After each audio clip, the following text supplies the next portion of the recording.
Hello everyone, this is Shivangi. Welcome to shift classes. Indira Gandhi national open university यानी कि इग्नू के जो रीवैल्यूएशन फॉर्म है दिसंबर टर्म एंड एग्जाम के, वो आउट हो गए हैं। काफ़ी सारे स्टूडेंट पूछ रहे थे क्योंकि कुछ की बैक आई, किसी के मार्क्स कम है, उन्हें एक्सपेक्टेशन नहीं थी कि इतने मार्क्स आएंगे, उन्हें एक्सपेक्टेशन थी कि उनके ज़्यादा मार्क्स वो स्कोर करेंगे और उनकी बैक नहीं आ सकती है।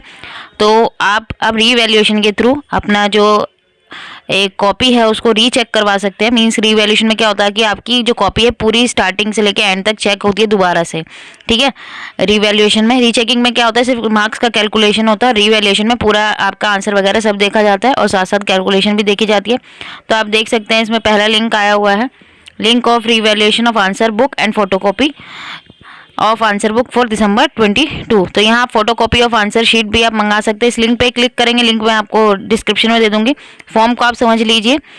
तो लिंक पे क्लिक करने के बाद यहाँ पे आपको दिख रहा होगा कि आपको किस तरीके से अप्लाई करना है। ठीक है, ये ब्लू लाइन दिख रही है यहाँ पे आपको। ठीक है, तो इस पर आप क्लिक करेंगे। अब यहाँ दे सकते हैं स्टेप 1 क्या है, आपको फिल करना है अपना email, mobile number, exam centre code, जो भी आपका जहाँ पे भी एग्जाम था। ठीक है, देखो यहाँ पे फॉर्मेट भी दे रखा है। सेकंड स्टेप में आपको अपने जो भी कोर्स के लिए अप्लाई करना है, मान लीजिए आपकी MEC 002 में आपकी बैक आई है। ठीक है, मैं इकोनॉमिक्स की बात कर रही हूँ, masters of arts in economics के सब्जेक्ट कोड की। तो आपका अदर सब्जेक्ट कोड है तो आप अपने हिसाब से देखना। ठीक है, जो भी आपका सब्जेक्ट कोड है वो आप यहाँ पे अप्लाई करेंगे कि आपको कौन से के लिए अप्लाई करना है, कि आपको खाली रीवैल्यूएशन के लिए अप्लाई करना है। ठीक है, यहाँ पे अप्लाई फॉर आप देख सकते हैं। सेकंड स्टेप में पहले आप अपना सब्जेक्ट कोड डालेंगे, सेकंड में आपका रीवैल्यूएशन ओनली लिखा है और साथ ही उसमें और ऑप्शन होगा कि आपको साथ में फोटोकॉपी चाहिए या खाली फोटोकॉपी मंगानी है। ठीक है, तो ये आप देख लेना। खाली अगर आप रीवैल्यूएशन के लिए अप्लाई करते हैं तो 750 फीस है और 100 रुपीज़ जो होते हैं फोटोकॉपी के। अगर आप दोनों के लिए अप्लाई करते हैं तो 850। तो किस चीज़ के लिए आपको अप्लाई करना चाहिए, अगर आपको पहले फोटोकॉपी मंगानी है, ठीक है, तो आप फोटो कॉपी मंगा सकते हैं। उसके बाद अगर आपको लगता है कि भाई आपके मार्क्स के जो सही तरीके से नहीं मिले, तब आप रीवैल्यूएशन के लिए अप्लाई कर सकते हैं। अगर आपने पहले रीवैल्यूएशन के लिए अप्लाई कर दिया फिर आप फोटो कॉपी के लिए अप्लाई नहीं कर सकते, ये चीज़ आपको ध्यान रखनी है। तो आप दोनों के लिए एक साथ अप्लाई कर सकते हैं। और अगर आपको खाली पहले फोटो कॉपी देखनी है भाई अपने आंसर स्क्रिप्ट की, तो वो मंगा सकते हो, देन उसके बाद रीवैल्यूएशन के लिए अप्लाई कर सकते हो। पर रीवैल्यूएशन के बाद आप फोटो कॉपी के लिए अप्लाई नहीं कर सकते, ये चीज़ आपको ध्यान रखनी है। स्टेप 3 में आपको क्या करना है, अपनी कोर्स डिटेल डालने के बाद ऐड रिक्वेस्ट बटन पे, ठीक है, ये दिख रहा है आपको, इस पर आपको क्लिक करना है। इस पर क्लिक करने के बाद जो आपने रिक्वेस्ट डाली जिस भी सब्जेक्ट कोड के लिए, वो सेव हो जाएगी।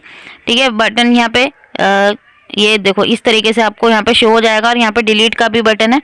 तो अगर आपको गलती से आपने सब्जेक्ट को डाल दिया, ठीक है, तो आप उसको रिकॉर्ड को ठीक कर सकते हैं। फिर आपको स्टेप 4 में अपना ID कार्ड यहाँ पे अपलोड करना, तो अपना ID कार्ड जरूर जो है उसको स्कैन जरूर कर लें, ताकि आपको बार बार एक साथ ही एक बार में ही फॉर्म फिल हो जाए। और लास्ट स्टेप में आपको क्या करनी है, पेमेंट करनी है।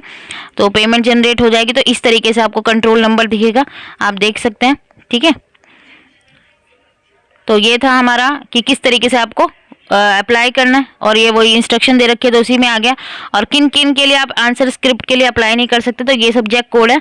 ठीक है, तो क्योंकि MCQ टाइप थे तो इसमें आप रीवैल्यूएशन के लिए अप्लाई नहीं कर सकते। तो यह से जो रीवैल्यूएशन है सिर्फ किस में है, जो टर्म एंड एग्जामिनेशन होते हैं, ठीक है, प्रोजेक्ट वगैरह, प्रैक्टिकल लैब कोर्स, इन सब के लिए नहीं होते, असाइनमेंट वगैरह के लिए नहीं होते। नेट बैंकिंग, क्रेडिट कार्ड, किसी भी बैंक का हो, नेट बैंकिंग के थ्रू आप अपना जो है क्या कर सकते हैं, अप्लाई पेमेंट कर सकते हैं। अब देखो यहाँ लिखा भी हुआ है, in case of student has applied for revaluation letter apply for photocopy answer script, the copy of answer script will be provided by the concerned if the answer script has not processed for revaluation. In case the answer script is processed for revaluation, then RC will not provide any copy of answer script. तो अगर आपकी revaluation के लिए नहीं गई है तभी आपको आंसर स्क्रिप्ट की फोटो कॉपी मिलेगी, अदरवाइज नहीं मिलेगी अगर वो revaluation के लिए चली जा चुकी है। तो ये चीज़ ध्यान रखना, पहले फोटो कॉपी और आंसर स्क्रिप्ट दोनों के लिए ही एक photo copy of answer script और रिवैल्यूएशन के लिए इकट्ठा अप्लाई कर देना, नहीं तो बाद में प्रॉब्लम होती है अगर आप ये चाहते हैं तो। ठीक है, अगर खाली रिवैल्यूएशन के लिए अप्लाई करना है तो वो आपकी इच्छा है।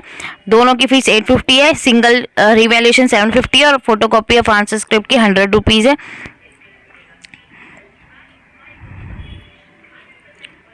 तो इस पर डिक्लेरेशन पे, ठीक है, चेक बॉक्स पे क्लिक करेंगे, आई एग्रीड एंड प्रोसीड।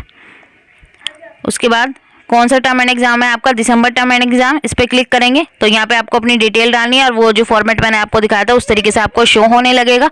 इस वीडियो को अपने फ्रेंड्स से ज़रूर शेयर कर देना और कोई डाउट है तो कमेंट करके पूछ सकते हैं। Thank you.